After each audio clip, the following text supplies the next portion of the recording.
പാപ്പി പറയുന്നത് ശ്രദ്ധിച്ച് കേൾക്കണം. നമ്മൾ അവിടെ ചെല്ലുമ്പോഴേ ആ അങ്കിളിനെ കാണും.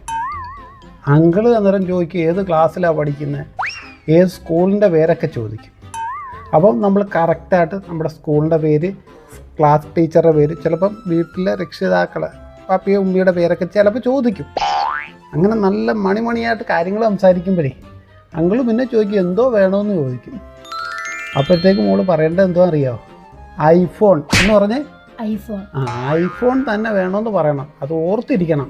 നമ്മളിൽ പരീക്ഷയ്ക്കൊക്കെ പോയി പഠിക്കുന്ന പോലെ ഐഫോൺ എന്ന് ഓർത്തോ. എന്തോ ഉടായ്പ, നീ ഇവിടെ ഇരുന്നേ.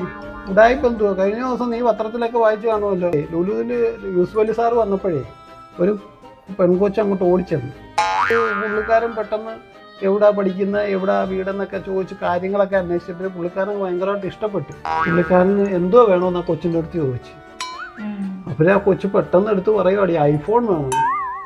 പെട്ടെന്ന് തന്നെ മാനേജറെ വിളിച്ചിട്ട് ഇപ്പോഴത്തെ ഏറ്റവും ലേറ്റസ്റ്റ് ആയ ഐഫോൺ എടുത്ത് കൈ കൊടുപ്പിച്ചു. ഞങ്ങളിപ്പോൾ അറിഞ്ഞ് പുള്ളിക്കാരൻ അവിടെ വരുന്നുണ്ടെന്ന്. ഞങ്ങൾ രണ്ടുപേരും കൂടെ നൈസായിട്ട് അവിടെ നിന്ന് കറങ്ങാൻ പോകുമ്പോൾ എന്തായാലും എനിക്ക് കയറാൻ പറ്റത്തില്ല, സെക്യൂരിറ്റി ഉണ്ട്. പിള്ളേരെയൊക്കെ തെള്ളി വിടാനല്ല.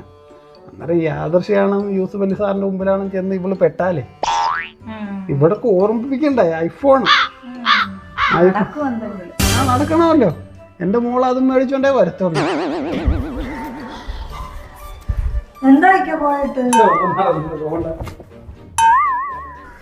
എന്താ പറ്റുമോളെ? വാപ്പിയുടെ മുഖം എന്താ അങ്ങനെ ഇരിക്കുന്നത്? എന്താ ഐസ്ക്രീമോ? വാപ്പി പറഞ്ഞുകൂടെല്ലാം സംഭവിച്ചു.